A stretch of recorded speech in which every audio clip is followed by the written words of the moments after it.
Where to start, I guess. I don't know, I just always kind of just dabbled in making clothes and different apparel, different like accessories and things, and just kind of took off from there. I kind of started when I was like 15 doing more like band shirts. I was screen printing a lot, and then I don't know, just kind of, it's been a work in progress for years, I guess, and only like maybe in the last year or two I've kind of actually started to really try to brand myself. A lot of the stuff I make, I try to use almost all like recycled or like upcycled materials. So I tend to do a lot of, excuse me, I tend to do a lot of like men's apparel, but I'm trying to do some women's apparel too.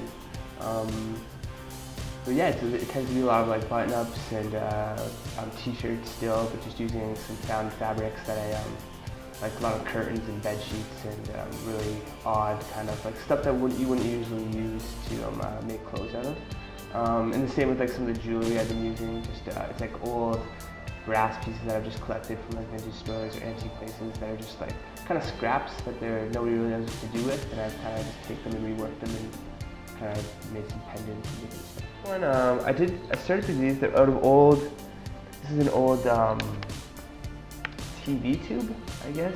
So it's from like I found a smashed TV on the side of the road, and the scavenger in me, I just thought, I was like, oh, this looks kind of cool. And so I was just looking. I wasn't even thinking about making something. I just thought it looked cool. Just a wallet, I guess. This was the quickest from design to making thing I've ever done in my life.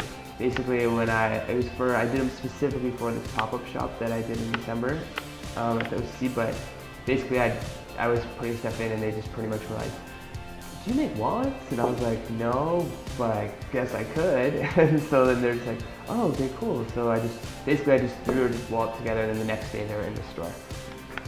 This is a backpack made. This one isn't, I don't know, I found this weird fabric. It's kind of like a burlap sack. I thought it kind of just like, it had like nice texture and stuff, and then I felt it, and it was actually pretty soft. I thought it was gonna feel awful. It was actually just kind of nice and soft. So I'm just, you know what, yeah, just nice simple thing. And then the leather, I usually just collect from, a lot of fabric stores have bins of like, that sell leather. They like usually will have bins of like scrap leather that they've cut off from like big pieces and stuff. And they usually just sit there until like either people buy them or they just kind of like throw them out and stuff. So I usually try to use exclusively just from the bins. I don't try to buy the hides or anything, just because same thing, I feel like I could use this waste, right? And stuff, it's a little hard sometimes because sometimes you don't find exactly what you want, but I don't know, I think it's still the best bet. I can deal with it. I'll find something to work with something.